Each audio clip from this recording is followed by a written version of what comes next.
कामगेज खबर, हुकूमत के छक्के छूट गए। इमरान खान की कॉल, मज़ार कायद पर क्या हुआ और फिर इसमें अल्ताफ हुसैन साहब के तड़के ने क्या काम अंजाम दिया, एक बड़ी ही एक्सक्लूसिव स्टोरी आपको देने वाला हूं। ताकत नहीं।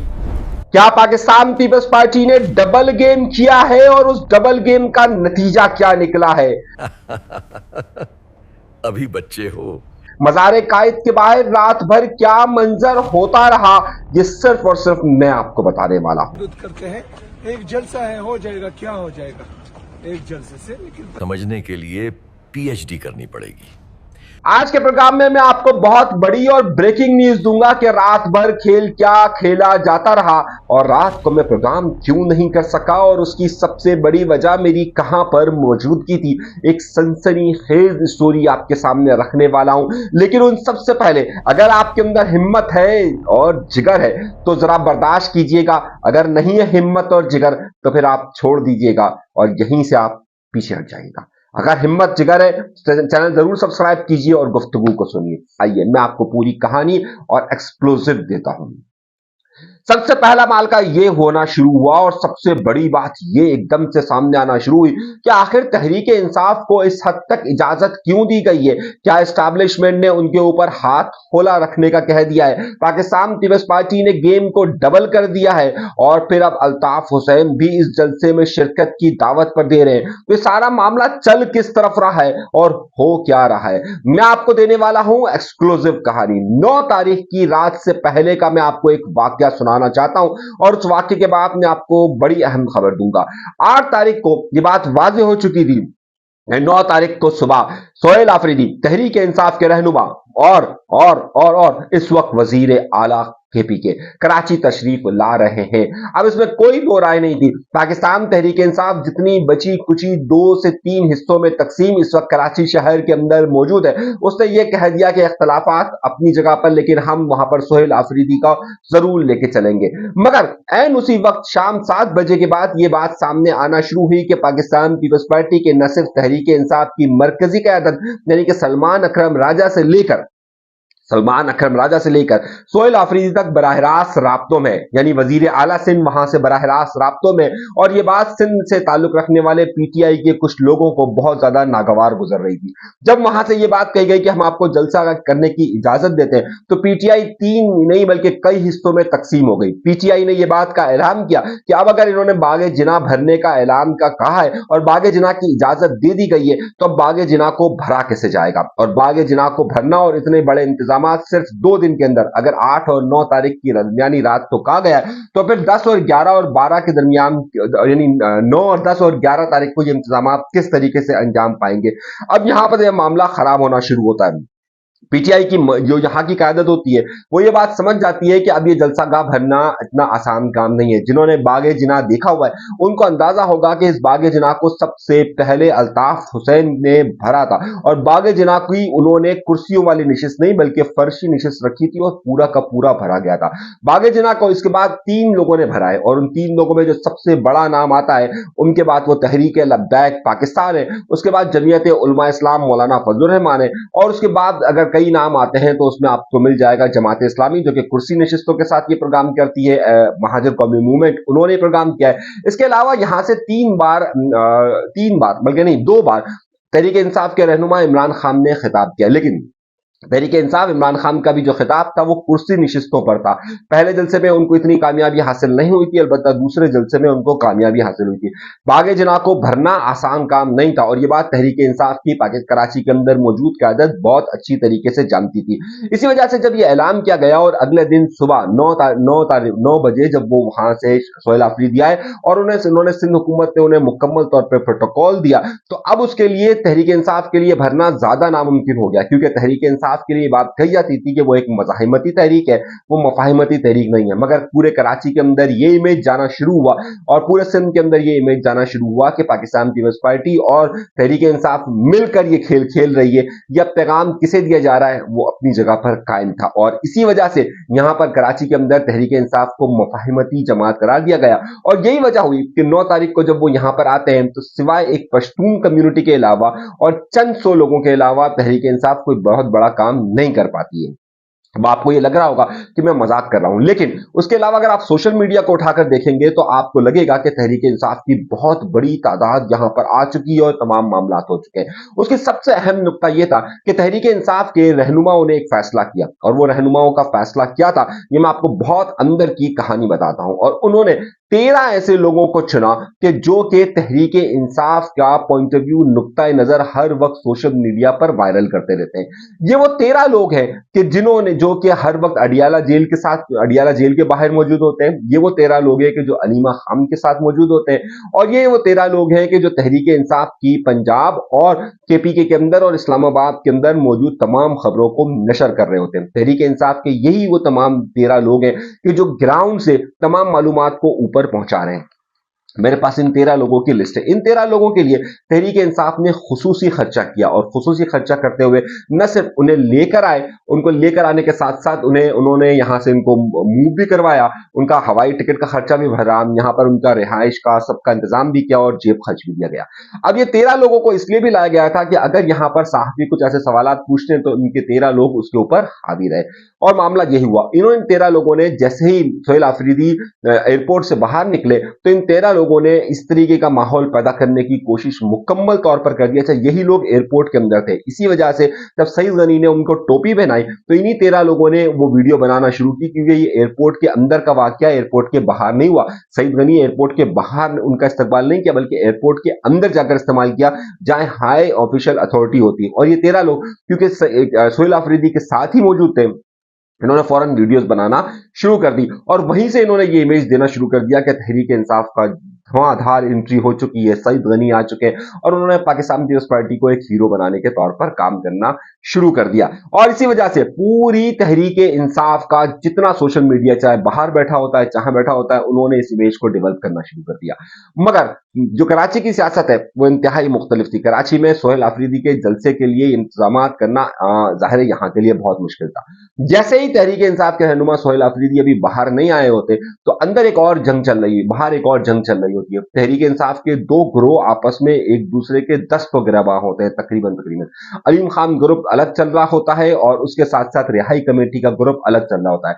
सोहेल आफरीदी पर कब्जा कौन करेगा और इसको कौन लेकर जाएगा, इसी वजह से यह होता है कि कराची एयरपोर्ट पर जो लोग आए होते हैं वो दो हिस्सों में वाज़ेह तौर पर तकसीम नजर आते हैं। वैसे इनकी तादाद तकरीबन 400 के करीब होती है, लेकिन ये तकसीम होती है। जैसे ही सोहेल आफरीदी अब वहीं से उनका कंट्रोल हासिल कर लिया जाता है। अब जैसे ही सोहेल आफरीदी बाहर निकलते हैं तो बाहर निकलने के बाद अब मंजर ये होता है कि मुकम्मल तौर पर अलीम आदिल शेख के ग्रुप का वहां पर कंट्रोल हो जाता है, और दूसरा ग्रुप उस कंट्रोल को मुकम्मल तौर पर हासिल करने की कोशिश कर रहा होता है। ये वो ग्रुप होता है जो थोड़ा सा तसादुमी या मजाहिमती ग्रुप है, लेकिन दूसरी तरफ हलीम खान का ग्रुप इस वक्त पाकिस्तान पीपल्स पार्टी के साथ एक मफाहिमती पॉलिसी के साथ चल रहा होता है, और कहीं और की भी मफाहिमती पॉलिसी होती है। अब ये ग्रुप जैसे ही अंदर इंटर होना शारा फैसल पर आता है तो शारा फैसल पर आने के बाद ये शो करना शुरू कर देते हैं कि यहां पर लाखों की तादाद में लोग आ गए। यही 13 लोगों की टीम ये बताना शुरू कर देती है, और पूरे का पूरा जो तहरीक इंसाफ का मीडिया है वो इनको फॉलो करना शुरू कर देता है, और वो फिर इसी की खबरों को चलाना शुरू कर देते हैं। हैरतअंगेज तौर पर यहां पर यह तासुर देने की कोशिश होती है कि यही नहीं, पाकिस्तान की एस्टैब्लिशमेंट तो बहुत बेहतर है और पाकिस्तान पीपल्स पार्टी भी बहुत बेहतर है। असल में जो मसला था वो मरियम नवाज के साथ था, और मरियम नवाज ने सारा खेल खेला। ये कहानी अब किसी और के पंजाब में उनको नहीं आने दिया गया, और मरियम नवाज ने खेल खेला। बहरहाल पहला दिन इनका रश में गुजरता है, और यही वो तमाम चीजें बताना शुरू कर देते हैं। दूसरे दिन इनको हैदराबाद जाना होता है। जब ये हैदराबाद जाने के लिए निकलते हैं तो अब जो इनके कारकुनान के दो हिस्से हो जाते हैं। वो जो 13 लोग या 14 लोग आए होते हैं वो भी, और यहाँ पर तहरीक इंसाफ भी। वो कुछ काफी लोग यहाँ पर हैदराबाद के साथ, उनकी हैदराबाद जाने वाले काफिले के साथ कनेक्ट हो जाते हैं, और कुछ यहाँ पर जिना ग्राउंड के अंदर रह जाते हैं। दोपहर के वक्त की बात बहुत वाजे हो गई होती है, कोई 2 बजे के करीब नहीं, बल्कि दोपहर हफ्ते के दिन 12:30 बजे आप सब लोग ये बात जानते हैं कि मेरा घर बिल्कुल बागे जिना के सामने मौजूद है, और मैं नुमाइश पर होने वाली तमाम चीजों को देख रहा था। मैं ऑफिस के लिए निकल रहा था, 12 बजे का वक्त था, दोपहर 12 बजे का वक्त था। मैंने सोचा कि बागे जिना पर जाकर देखूं। बागे जिना पर उस वक्त सिवाय चंद लोग जो कि गाड़ियों में मौजूद थे, उनकी तैयारियां थी, वहां पर कोई भी मौजूद नहीं था। मेरे मालूमात करने पर यह बात सामने आई। मैंने पूछा कि जनाब ये तो कल जलसा है, और इतनी बड़ी जलसागाह के लिए इंतजाम आपको बहुत ज्यादा करने होते हैं, ये तो कुछ भी नहीं है अभी, आप कल रात तक इसको कैसे करेंगे। मुझे याद आया इनकम का वक्त और तहरीक लब्बैक का वक्त। जिस दिन तहरीक लब्बैक हाफिज साद रिजवी यहां पर आए थे और उससे एक रात पहले बारिश हो गई थी, तो कम से कम तहरीक लब्बैक के 1200 से 1500 लोग सिर्फ पानी निकालने में और वहां के इंतजामात में लगे थे। सेम एमक्यूएम जब एक होती थी उस वक्त भी एमक्यूएम ने भी यही मामला किया था। और जब यहां पर दीगर सियासी जमातें भी जलसा करती हैं तो एक रात पहले, एक दिन पहले ही इंतजामात तकरीबन 90% इंतजामात मुकम्मल होते हैं। लेकिन मुझे ऐसी ग्राउंड पर सिचुएशन दोपहर तक कोई नजर नहीं आ रही थी। खैर, 2-2:30 बजे के करीब इनकी क़यादत ने आना शुरू किया और उस वक्त तक जलसा गाह के अंदर बमुश्किल 100 से 200 कुर्सियां भी नहीं पहुंची थी।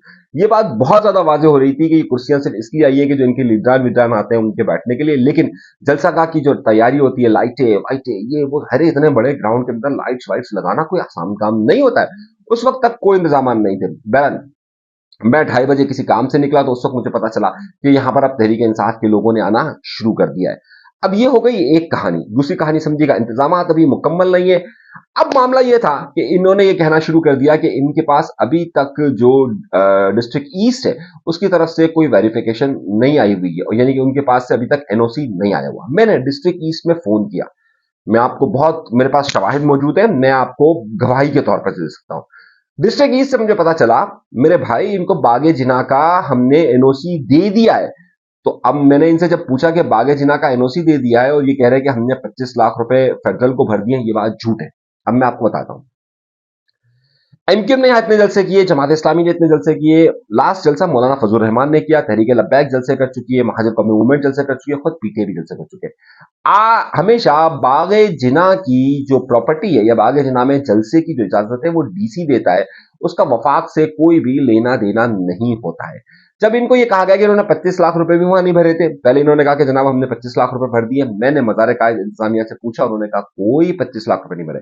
इसमें 25 लाख भरने की जरूरत भी नहीं होती, आपको डीसी ने परमिशन दे दी, आप कर लो भाई, कोई मसला नहीं होता। सबने किया और ये बात मैं गवाह। और अच्छा, मैंने इस हवाले से फिर मुख्तलिफ तंजीमों से रब्ता किया तो इनके करता था, उन्होंने भी कहा कि हाँ ऐसा ही मामला है कि हम जब जलसा करते हैं तो हम इजाजत दे देते हैं कि कोई मसला नहीं है, डीसी की इजाजत होती है। मज़ार कायद इंतजामिया को 25 लाख कौन जमा करवाता है, क्या हो गया भाई, आज तक किसी ने नहीं करवाया। खैर, ये कहानी मैं आपको हकीकत बता रहा हूँ। इन्होंने ये कहना अच्छा, उसी वक्त पुलिस की मोबाइल इनके प्रोटोकॉल के लिए खुसूसी तौर पर मौजूद थी कि जो वहां इंतजामात करें। जरा सुनिएगा, कुछ पुलिस की मोबाइल्स जिस दिन मैं रात को गया था, यानी कि एक रात पहले जब मैं 8 तारीख को गया, 9 तारीख को रात को गया था, उस वक्त भी पुलिस की मोबाइल वहां अंदर मौजूद थी और यहां पर भी। अच्छा, इनके 2 गेट्स हैं, एक वो गेट जो लाइंस एरिया की तरफ से खुलता है, एक वो जो मज़ार कायद के सामने से खुलता है। मज़ार कायद के यहाँ पर पुलिस मौजूद थी। इन्होंने कहा कि जनाब आप, अब उस वक्त अब इनको समझ में आ गया कि माहौल क्या बनाना है। जलसे के इंतजाम हुए नहीं थे और जलसे का मामला था, पाकिस्तान पीपल्स पार्टी पर यह प्रेशर था कि आपने जो है वो डबल गेम कर दिया है।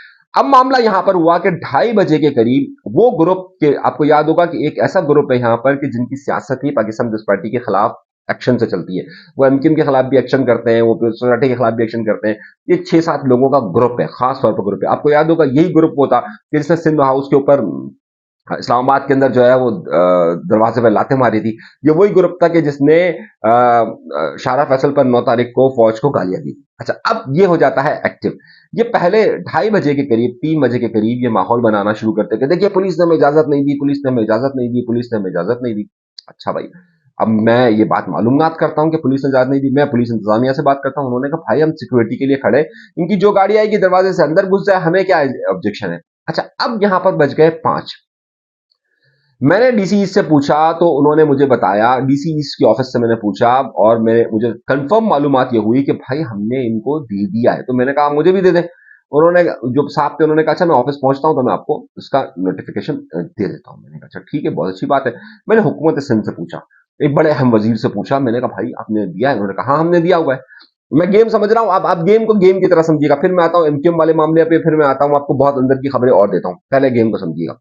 सोहेल आफरीदी बाकायदा हैदराबाद के अंदर प्रोग्राम कर रहे थे, वहां के जलसागाह से तकरीरें भी वो उसी तरीके से कर रहे थे। हैदराबाद में उनका प्रोग्राम अलग चल रहा था, यहाँ पर तहरीक इंसाफ पहले से ये फैसला कर चुकी थी कि करना क्या है। 5:30 बजे तक इन्होंने ये कहा कि जनाब हमारे पास कोई नोटिफिकेशन नहीं आया। मैंने 5:30 बजे तहरीक इंसाफ के एक सिंध के सरबराह को कॉल किया और मैंने उनसे, नाम नहीं बताऊंगा वरना बहुत सारे राज, उन्होंने कहा कि भाई नोटिफिकेशन जारी नहीं हुआ है। मैंने कहा सर हो गया है, मेरे पास मौजूद है, आपके पास भी मौजूद है। उन्होंने कहा पर नहीं हुआ है, हम जो है वो फैसला कर रहे हैं कि यहां पर हुकूमत ने हमारे तमाम रास्ते बंद कर दिए और अब हम जलसा बाहर करेंगे।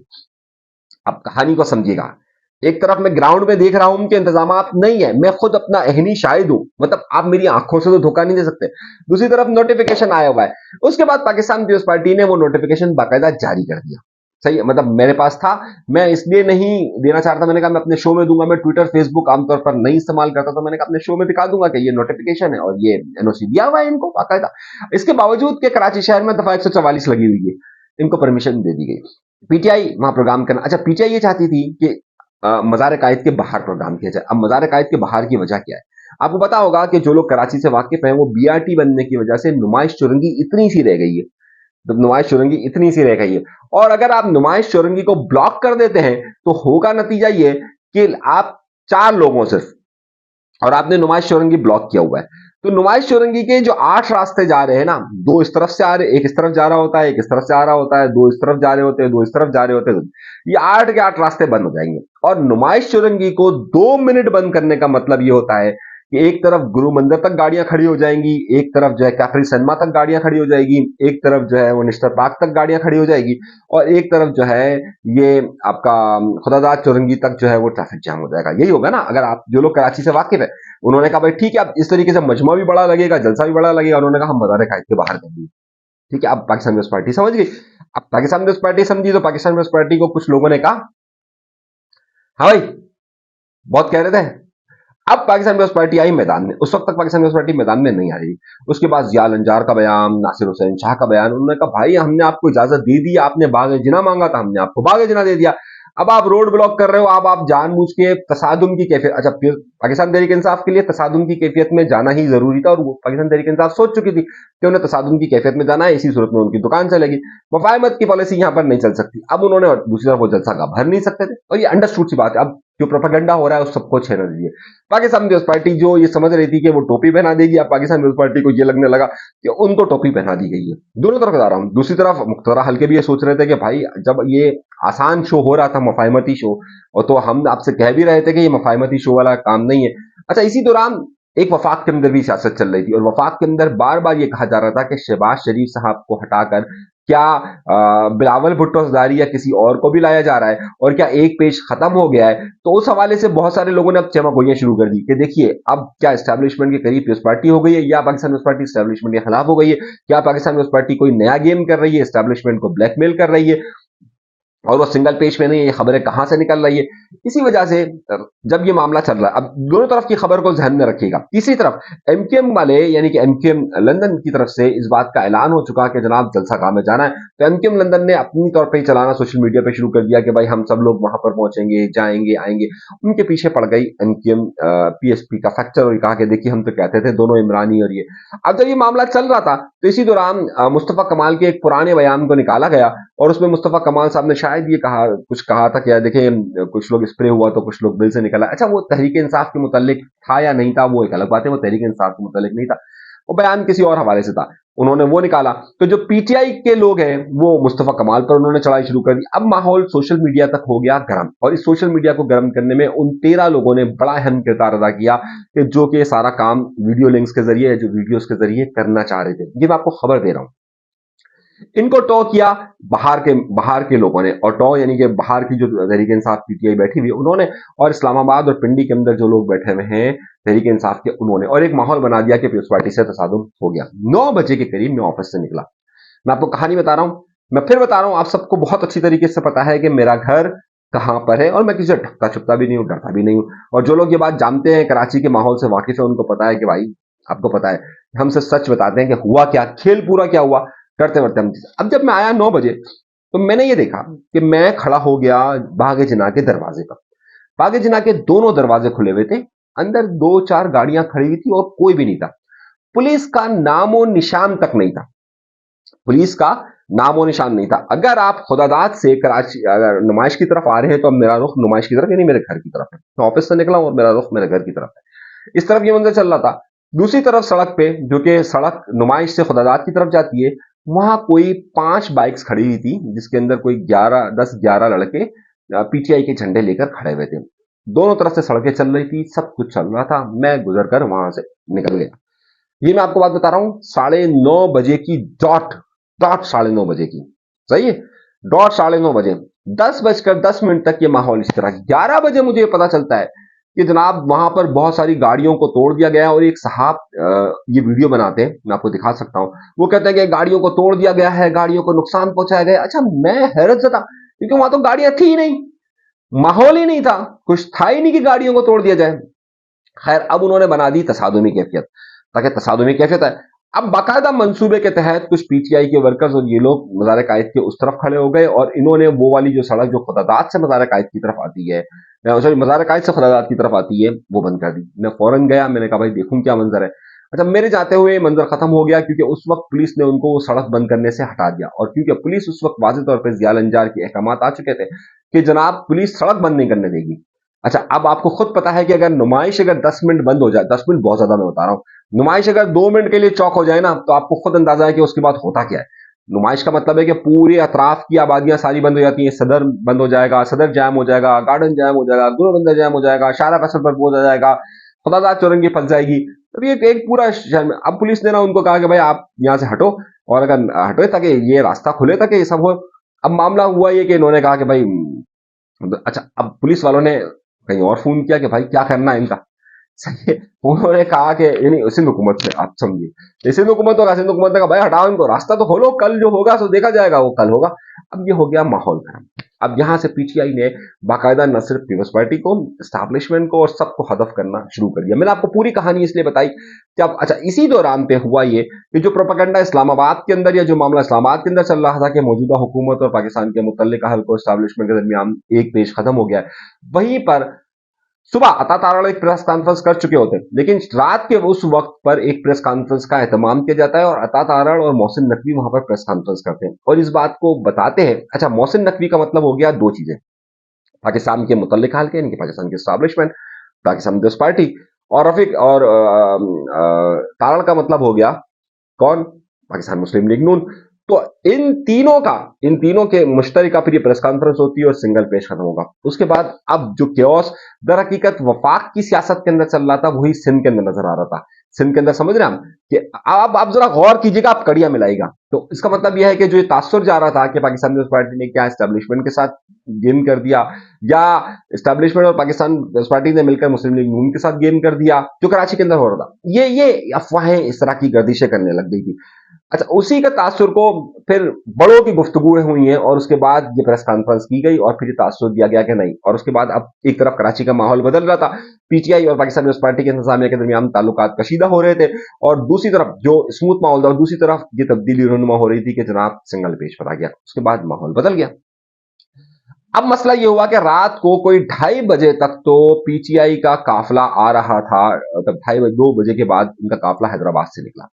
अब ज़ाहिर है 2-2:30 के बाद आप निकलते हैं तो आपको कराची पहुंचने में 4 सवा 4 बज जाते हैं, लेकिन इन्होंने ये कहा कि जनाब रास्ते बंद कर दिए गए। अच्छा, ऐसा एक दो जगह पर हुआ, और इस जगह इस वजह से हुआ क्योंकि जो काफिले वहां से आ रहे थे, पीटीआई के साथ ये बात कही गई थी कि जनाब वहां से कुछ कौम परस्तों के भी काफिले आएंगे। तो बहरहाल हुकूमत ने ये गेम किया। हुकूमत ने कहा इनको हैदराबाद में थोड़ा डिले करते हैं ताकि कराची वाला मामला डिले हो। अब ये फैसला जानबूझकर है या हिकमत अमली है या हो गया, लेकिन ये हो गया। सुबह सुबह कोई 8 बजे कराची में, 7 बजे ये लोग कराची पहुंच चुके थे। बहरहाल ये सारी मामला रात गए चलते रहे, सुबह 7 बजे ये लोग कराची पहुंच गए थे। पीटीआई के चंद लोग थे, कोई 15 16 20 25 30 लोग होंगे जो मदार कायद पर जिन्होंने रखा हुआ था, उनको हटा दिया गया था। लेकिन उसके अलावा शहर में कहीं कुछ नहीं हो रहा था। तो जो 30 लोगों को हटा दिया गया था, उनकी जो 13 लोग वीडियो बना रहे थे, उसने वायरल मचा दिया कि भाई कराची में ये हो गया और वो हो गया, बड़ा ऑपरेशन शुरू हो गया। पीटीआई ने तो आज तक कराची में ऑपरेशन देखा ही नहीं है। ऑपरेशन किसे कहते हैं वो हमसे पूछे, मैं ये प्रोग्राम नहीं कर सकता था। अगर उनके 13 से 14 या 15 लोग बाकायदा आकर यहाँ पर वीडियोस बना रहे हैं, जो जिनका काम ही यही है, और वो कर रहे हैं, उनको पता ही नहीं ऑपरेशन क्या है, वो उधर वीडियो भी नहीं बना सकते थे। वो इधर हमारे एक दोस्त है फैसल, डॉन में होते थे फोटोग्राफर थे किसी जमाने में, आजकल भी है। तो वो एक बार जो है वो 9 दिसंबर को इनका एमकेएम लंदन ने प्रोग्राम रखा था यौम शुदा का, नई नई पाबंदियां लगी थी, तो उसके 2-3 साल हुए थे। वो सहाफी होने के बावजूद उनको इतना मारा गया था कि आप तसव्वुर नहीं कर सकते। जब, और मुझे अच्छी तरीके से याद है जब तहरीक लब्बैक अभी लास्ट टाइम आ रही थी और मैं कवर कर रहा था मेट्रोपोल के पास, हशर बिगाड़ दिया गया था, इनको मज़ार कायद जाने नहीं दिया गया था। आपको अंदाजा नहीं है कि क्या हुआ था। और जब पाकिस्तान कहीं पे भी जब रियासत और हुकूमत आती है ना जोश में, तो फिर ये नजर नहीं आता। अब ये इनके तो समझ ही नहीं आया ना कि इनके तो भी इतना बड़ा कोई ऑपरेशन हुआ ही नहीं है, और फिर इन्होंने शोर मचाना शुरू कर दिया कि जनाब बड़ा ऑपरेशन है और ये है और वो है और ऐसा है वैसा। अब इन्होंने कहा कि जनाब हम मज़ार कायद के बाहर आएंगे। ये प्रोग्राम रिकॉर्ड कर रहा हूं, वक्त है सुबह 10 बजे का। मैं भी बाहर निकला था, मैंने जाकर देखा नुमाइश के इर्द गिर्द पुलिस खड़ी हुई है, ट्रैफिक रवादवा है, लेकिन इन आने दिया। सुबह 10 साढ़े 9 बजे का वक्त था वजीर आला सिंध से मिलने का। वजीर आला सिंध से किसे? वजीर आला KPK सोहेल अफरीदी को मिलने का था। रात गए, ये मीटिंग पोस्टपोन हो गई या कर दी गई। पाकिस्तान पीपल्स पार्टी ये इल्जाम लगाती है कि PTI ने मना कर दिया, PTI ये इल्जाम लगाती है कि पाकिस्तान पीपल्स पार्टी ने मना कर दिया। मगर PTI को जिस प्रेशर के लिए पाकिस्तान पीपल्स पार्टी को इस्तेमाल करना था वो कराची नहीं था, वो था वफाक, और उन्होंने भरपूर इस्तेमाल किया। ये गेम देखिए, मैंने आपसे कहा था आसिफ अली ज़रदारी की सियासत को समझने के लिए आपको PhD करनी पड़ेगी। वो देखता है इधर है, वाद करता है। पाकिस्तान तहरीक इंसाफ इस वरगले में आ गई कि जनाब हो हमारी तो ताकत है, हमारी मकबूलियत है, जबकि वो मकबूलियत है उनकी, लेकिन स्ट्रीट पावर नहीं है। देखिए, दो चीजों में फर्क होता है, और ये मैंने कल और 2 दिन के अंदर मुशाहिदा कर लिया। स्ट्रीट पावर नहीं है, स्ट्रीट पावर जिसे कहते हैं ना, आप तस्वुर नहीं कर सकते, वो PTI के पास मौजूद नहीं है। तो अब हुआ ये, और तंजीम के आपस के झगड़े। सियासत को समझिए और मेरे भाई दिल और दिमाग को गौर से समझिएगा। असल में इन्हें इजाजत देकर जो भी मामला थे, जो भी सूरत हाल थी, पाकिस्तान पीपल्स पार्टी ने वफाक की सतह पर जबरदस्त डील कर ली। ये इधर बेवकूफ बन गए, ये सिर्फ सोशल मीडिया पर और इधर और उधर ये सियासत समझ ही नहीं पाए यार, ये गेम हो क्या रहा है इनके साथ इस सारे मामला में। अब आप समझ गए होंगे कि क्या हुआ और किस तरीके से हुआ। मैं बहुत सारी बातों को वजाहत से नहीं कर सकता, मेरी मजबूरियां हैं। मैं PTI नहीं हूं कि जनाब जिसको शेल्टर भी हासिल हो, जो मज़ाहमत भी कर रहे हो, जो कराची की सड़कों पर वीडियो भी बना रहे हो। मैं एक गरीब आदमी हूं, मेरी गर्दन बहुत पतली है, सही है। मैं उतनी बड़ी, मैं आपको खबर दे सकता हूं, समझना, गौर करना आपकी बात है। मैं आपको पूरा खेल की जंजीरें बता सकता हूं, कड़ियां मिलाकर ताला लगाना आपका काम है अपने दिमाग के अंदर, और उसको समझना। तो PTI सोशल मीडिया पर अपने आप को भाई मकबूल जमात है, लेकिन ना उनके पास स्ट्रीट पावर वो शो कर सकी, ना कुछ कर सकी। अब होगा क्या, मैं आपको अभी से बता देता हूं। दूसरे मरहले पर आते हैं। अच्छा, 2 चीजें रह गई। अच्छा, उसमें MQM पाकिस्तान का फैक्टर ये रहा कि MQM पाकिस्तान ने कहा देखो खामोशी बेहतर हिकमत अमली। अच्छा, पहले MQM की इस खामोशी को लोग समझ रहे थे कि ना वो सोहेल अफरीदी की तरफ जा रहे हैं, ना PTI की मुखालफत कर रहे हैं, खामोश। और मैंने आपको पहले कह दिया था कि पाकिस्तान में MQM ने एक बड़ी अच्छी पॉलिसी रख दी है अपने अंदर, वो क्या कहते हैं, कुछ पी लिया उन्होंने। मुस्तफा कमाल भी जो कुछ भी उनके खिलाफ बोलते रहे, कोई कोई कुछ नहीं बोलना है। यानी कि अगर इन्होंने जरदारी साहब से कुछ सीखा है तो सबसे बेहतरीन कि किस वक्त कहां बोलना है। इन्होंने कहा बोलना ही नहीं है, जब तक फैसला ना हो तब तक कुछ बोलना ही नहीं है, जब तक हुक्म ना आए कुछ बोलना ही नहीं है। उन्होंने बिल्कुल शांति का इख्तियार किया। लेकिन MQM में इख्तलाफात सामने है। चलो अगले वीलॉग के अंदर बता दूंगा। अभी अंदर की कहानी और एक मजेदार कहानी है। उसके बाद MQM लंदन के लोगों ने, क्योंकि अल्ताफ हसन साहब ने ऐलान किया हुआ था कि जलसागाह में जाएं जाएं जाएं, तो सोशल मीडिया पर एक वो बड़ी धूम मची हुई थी कि जनाब जलसागाह में जाएं जाएं जाएं। अच्छा, 2 तारीख तक उनका ऐलान है कि जनाब जलसागाह की तरफ जाने। अब दोनों में फर्क क्या है? दोनों में फर्क ये है कि PTI का जितना भी सपोर्टर 2 दिन के अंदर निकला है वो पश्तून निकला है, वो महाजिर या कराची लोकलाइट्स नहीं निकला है। अब मज़ार काहिद के बाहर 2 तारीख को आने का मतलब ये होगा कि जो भी वो झंडे लेकर या जो भी उस तरीके से आएगा वो वाज़ेह तौर पर पहचाना जाएगा, क्योंकि कराची की जो मकामी आबादी है वो तकरीबन ना होने के बराबर इन प्रोग्रामों के अंदर गई है। कि मैं आपको सच बता रहा हूँ, नहीं गई है, इन प्रोग्रामों में नहीं गई है। और 3.5 करोड़ की आबादी का शहर है। अगर वाकई में शहर इस्तकबाल करने के लिए निकलता ना, तो आप बेनजीर के इस्तकबाल को लोग भूल जाते हैं। यानी कि वो सिर्फ और सिर्फ मज़ार अपना एयरपोर्ट से यहां तक आने के लिए उनको 14 घंटे लग गए थे, और 14 घंटे भी किस तरह का, कारसाज का हमला हो गया था, सूचनाक वाकया हुआ था। ये आपको तस्वुर है कि क्या होता। खैर, मैं किसी की मुखालफत नहीं कर रहा, लेकिन मैं PTI की इंटरनल पॉलिटिक्स, PTI की सियासत, क्या ग्राउंड पे होता रहा, अवाम को क्या चूरन बेचा जाता रहा, ऊपर क्या पॉलिसी चल रही थी, वो सब चीजें कड़ियां आपस में मिलाकर आपको बता रहा हूं। अब इस कहानी में होने वाला क्या, होने वाला यह है कि इनके चंद लोग ये वजीर आला सिंध के साथ आएंगे, इनको मज़ार कायद से पहले रोक दिया जाएगा। मोस्ट प्रोबेबली इनको खुदादात से पहले उस तरफ या पीपल्स चौरंगी के उस तरफ रोक दिया जाएगा। अच्छा, दोनों तरफ की सड़कें बंद है। अगर आप पीपल्स चौरंगी से आ रहे हैं तो आपको पता होगा जेल चौरंगी से लेकर यहां तक का रास्ता बहुत तंग है, और यहां से वापसी का रास्ता नहीं है। अगर PTI ने यह गलती की कि PTI, मैं आपको फिर बता रहा हूं, अगर PTI ने यह गलती की कि उन्होंने जेल चुरंगी वाले रास्ते से एंट्री दी, तो मैं आपको बता रहा हूं PTI के लोगों के लिए अजाब बन जाएगा। अगर PTI ने यह रास्ता अपनाया तो क्यों? क्योंकि यहां से निकलने का रास्ता नहीं है। एक तरफ सड़क पूरी खुदी हुई है, दरमियान वाली सड़क खुदी हुई है, आप कूद के जा नहीं सकते, और मुकम्मल तैयारी के साथ अगर ये लोग नहीं आए तो ये बहुत बुरा। हाँ, अलबत्ता ये खुदादाद वाले रास्ते से आएंगे तो इनके पास वापसी का रास्ता आसान होगा। और मेरी इत्तलात यही है कि ये शाहरा फैसल से खुदादाद की तरफ आएंगे, मज़ार कायद की तरफ आएंगे, और फिर ये माहौल देखकर मज़ार कायद यानी जो भी मार्का होना है वो खुदादाद चुरंगी की तरफ आज होगा। देखिएगा मेरी पेश गोइयां 100% सही साबित होती है। और क्योंकि मैं ग्राउंड से खबर दे रहा होता, हवाओं में खबर नहीं दे रहा होता। प्लान मैंने बता दिया है, बाकी आप जाने, आपकी मर्जी जाने। बाकी और सियासत पे खबरें मैं आपको बाद में बताता रहूंगा, लेकिन जो कुछ कराची शहर के अंदर मैं देखता रहा, होता रहा, वो मैंने आपके सामने रख दिया है। अल्लाह तबारक व तआला आप सबको खुश खरम रखे। मुझे कोई शौक नहीं है कि लोग मुझे ये कहे कि जनाब मैं तहरीक इंसाफ की हिमायत में बात करूं और वायरल हो जाऊं। नहीं भाई, जो ग्राउंड रियलिटी है, जो सच है, मैं हमेशा बताता हूं। और सच बताने की वजह से ही आप सब लोगों का एतमाद मुझ पर है। तो मैं आपको बिल्कुल ठीक खबर, दोनों तरफ की खबर निकाल कर आपको दूंगा और ये अंदर की पॉलिटिक्स आपको बताऊंगा कि क्या हुआ। तो बहुत ज्यादा ख्याल रखिएगा, चैनल को सब्सक्राइब जरूर कीजिएगा।